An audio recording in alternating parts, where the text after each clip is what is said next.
boy, at that point of time, is that we are staying in the kampong. There's no proper refuse collection system.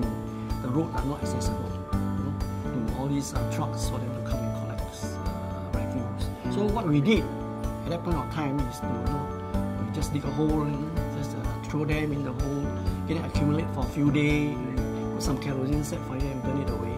When I joined the environment, at that point of time, I can remember that was 1969. I picked to join vehicle workshop. We have this night soil vehicle bucket that individually put in the household will be collected, transported to a place. Those days, if I'm not wrong, it's Albert Street, where they have collecting all this night soil, and there are workers down there to wash all this bucket. I joined the PUB in 1964. So those were the days when we have to do everything ourselves. We have to crawl inside the pipeline to inspect the welding. You got to crawl through the loop to come out the other end, and that is quite frightening. We have farmers who believe that if you dig up the road beside their farm, you are removing the spirits that feed their farmland. And when we lay our pipes at night, they dig it up. The supply is important in the sense that besides the requirement for life, it serves our economic expansion. The department is charged with the responsibility of providing water, and it's up to us to make sure that it happens. And if it didn't happen, we fail, and we cannot afford to fail. Nowadays, when all the reservoirs have been developed and we really enjoy good supply, the focus has changed and turned on to recreation.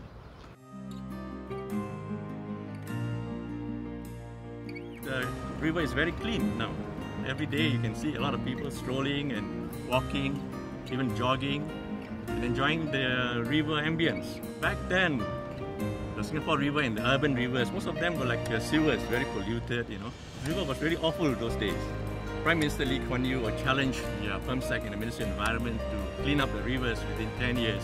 I was the Chief Engineer of Pollution Control at that time, so I was assigned a task of implementing the Action Plan program, which involves coordinating with all the various agencies, government departments. The job was quite stressful because there is this time frame to complete the project. Some people were getting concerned, very worried that we will not be able to complete the project on time.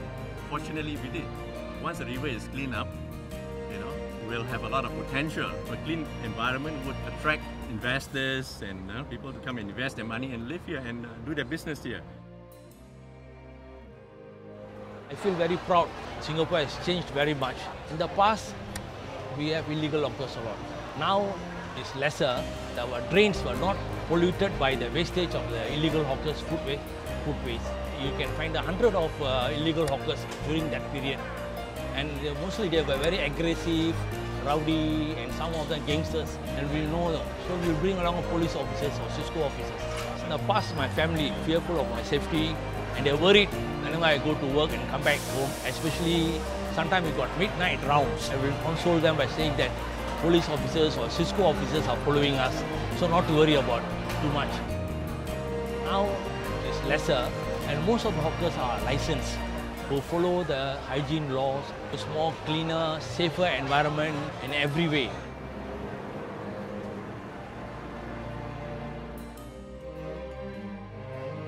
For Singapore has this refuse incineration plant. Now we only have landfill. There are two places. One is at this Lorong Halus, the landfill at that point of time, and we've got another place, the Lim Chu Kang landfill. I think that's the best the government can do. And with those technologies at that point of time, I think landfill is the most ideal. Lim Chu Kang landfill is quite a big place. Some I think it's very old. Down there got a lot of wild dogs. They all dump a lot. Sometimes got food or got what. That's why the wild dog used to go there and hunt for the food. Nowadays, I think they will go to the installation, then they are using the machine better. Slowly, gradually, we start building the first plant, incineration plant. It's very unique, okay? It's very clean. The efficiency is very much better. You can spare the land for other purposes. I initiated the DTSS, which is the Deep Tunnel Sewerage System, when I was the director of the Environmental Engineering Division. This system is totally by gravity. There are no intermediate pumping stations at all. It saves up a lot of land.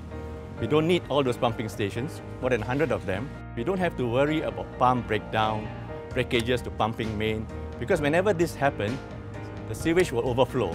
What triggered me to think about this project was when I received a submission from the sewerage department wanting my approval to lay a new effluent outfall pipe. Then I said, instead of laying pipe to transport the effluent, why don't I relocate the treatment plant and put it near the sea? And if I lay a big sewer deep enough, I can channel all the wastewater into this tunnel sewer and it just flow by gravity. I got my engineers to check the feasibility and I was delighted when they came back to the report saying that, yeah, it is feasible. Pioneers were critical to the success of Singapore. It will be left to the future generations to keep up the good work. Whatever challenges they meet, I'm sure they will be able to overcome them. Nowadays, we have a lot more questions asked, and we have to sort of rise to the occasion and meet the demands. Last time the rubbish not much nowadays. Because nowadays got a lot of rubbish, that's why we need to burn into the ash to save a lot of land for Singapore. I find that the job was quite interesting. At the same time, we are helping our nation to keep a good image of Singapore. For 40 over years I'm working in the environment, of course I do contribute a little bit, whatever I could, and I'm very proud. Singapore is very clean today. I'm very happy to be able to make a small but lasting contribution to the Singapore environment. You can walk around and say, I constructed that, or planned that, and so on. But basically, it's taken on as when we complete the project, it is more like we have fulfilled our responsibility.